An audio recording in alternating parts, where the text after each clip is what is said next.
The war had ended 3 cycles ago, but Silvara still felt its weight in her bones. The dragon woman stood at the edge of the observation deck aboard the Crimson Talon, her scales shimmering like molten copper under the artificial lights. Her wings, folded tight against her back, trembled with the memory of loss. Below, the planet Kepler-4 to be rotated slowly, its scarred surface a testament to the brutal conflict between the Draconian Empire and the human coalition.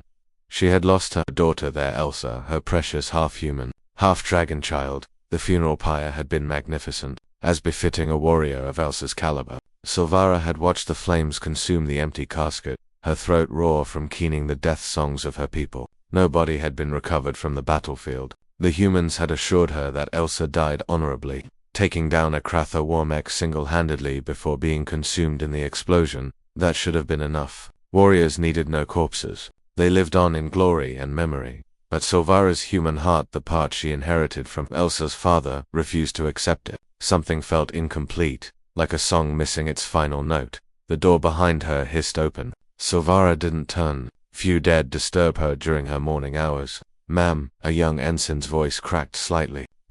There's a human here to see you. He says it's urgent. About your daughter." Silvara's claws scraped against the reinforced glass. Another one. Another human soldier coming to pay respects, to tell her how bravely Elsa fought, how her sacrifice saved dozens of lives. She'd heard it all before. "Send him away," she growled, smoke curling from her nostrils. "Ma'am, he says he knows where she is." The world stopped. Silvara turned, her eyes blazing with golden fire. "What did you say?" "He's in the docking bay. He refused to leave his ship until you came." The docking bay reeked of fuel and scorched metal. Silvara's massive form drew stares as she pushed through the maintenance crews, her tail sweeping aside equipment. At the far end, a battered human transport ship sat on landing struts, its hull pockmarked with plasma burns and jury-rigged repairs. A man stood at the boarding ramp. He was older than most soldiers she'd seen, his face lined with scars and exhaustion. Gray streaked his dark hair. He wore a worn coalition jacket, patches indicating service in the 77th Drop Regiment, one of the units that fought alongside Elsa's squadron. "You're Silvara," he said. "Not a question. You have 30 seconds to explain before I incinerate you where you stand," she replied, flames licking at the corners of her mouth. The man didn't flinch. "Name's John Ramirez, Staff Sergeant, retired. I served with your daughter on Kepler-4 for 2 He paused, meeting her blazing gaze. "She's alive." The fire died in Silvara's throat. "Impossible. I saw the battle footage." "The explosion was real," John interrupted. "But Elsa didn't die in it. She was thrown clear, badly wounded. By the time I found her, the retreat was already underway. Communications were down. The brass assumed she was KIA. Then why didn't you report her survival?" Silvara's voice was dangerously soft. John's jaw tightened. "Because the Kratha was still hunting because getting her off-world meant using back channels and smugglers. Because the official channels would have taken weeks she didn't have." He gestured toward his ship. "I've spent the last 3 cycles keeping her alive and finding a way back to you." Silvara's heart hammered against her ribs. Hope was a cruel thing. "Prove it." John turned and called up the ramp. "Elsa, your mother's here." For a long moment, nothing. Then, movement in the shadows of the ship's interior. A figure emerged, moving slowly, carefully. Silvara's breath caught. Elsa looked different, thinner, scarred. Her left wing was gone, replaced by a cybernetic prosthetic that hummed softly. Burns marked her scales, and she leaned heavily on a cane. But her eyes, those brilliant amber eyes that reflected both human and dragon heritage, those were unmistakable.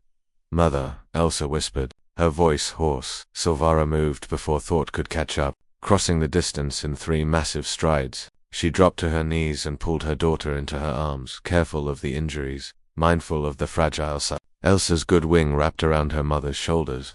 "I thought I'd lost you." Silvara breathed into Elsa's hair. "I thought you were gone." "I'm sorry," Elsa said, tears streaming down her face. "I wanted to contact you, but John said it wasn't safe. The Kratha had bounties on survivors. If they'd known she..." Silvara pulled back, cupping her daughter's face with trembling claws. "You're here now. That's all that matters." She turned to John, who stood awkwardly to the side, looking anywhere but at the reunion. His hands were shoved deep in his pockets, and he seemed to be studying a particularly interesting rivet on the deck plating. "You," Silvara said. John looked up. "Where you brought my daughter back to me." Silvara rose, towering over the human. "In Draconian culture, life debts were sacred, binding beyond death. This man had saved Elsa not once, but continuously for 3 cycles. He'd risked his life, spent his resources, navigated a galaxy still hostile in the war's aftermath. Slowly, deliberately, Silvara lowered herself to one knee before him. John's eyes went wide. "Ma'am, you don't have to. I am Silvara, matriarch of the Crimson Flight," she said formally.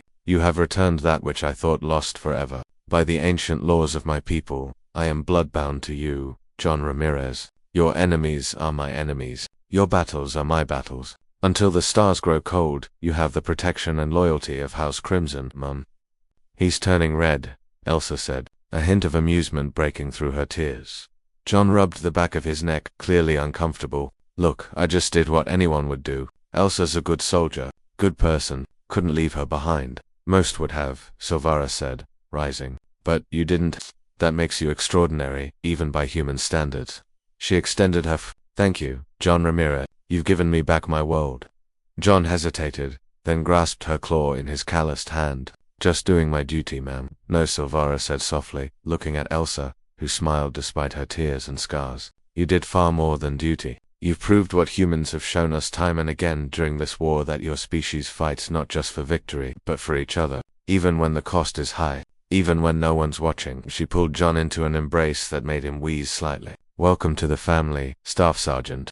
As Silvara held both her daughter and the man who'd saved her, she realized the war had taken much from everyone. But in that moment, in that scarred docking bay, humanity had given her something no empire could: hope, loyalty, and the fierce determination to bring a daughter home. That, she thought, was truly something worth celebrating. And somewhere in the galaxy, the stars continued to burn, bearing witness to the unbreakable bonds forged in fire and sacrifice.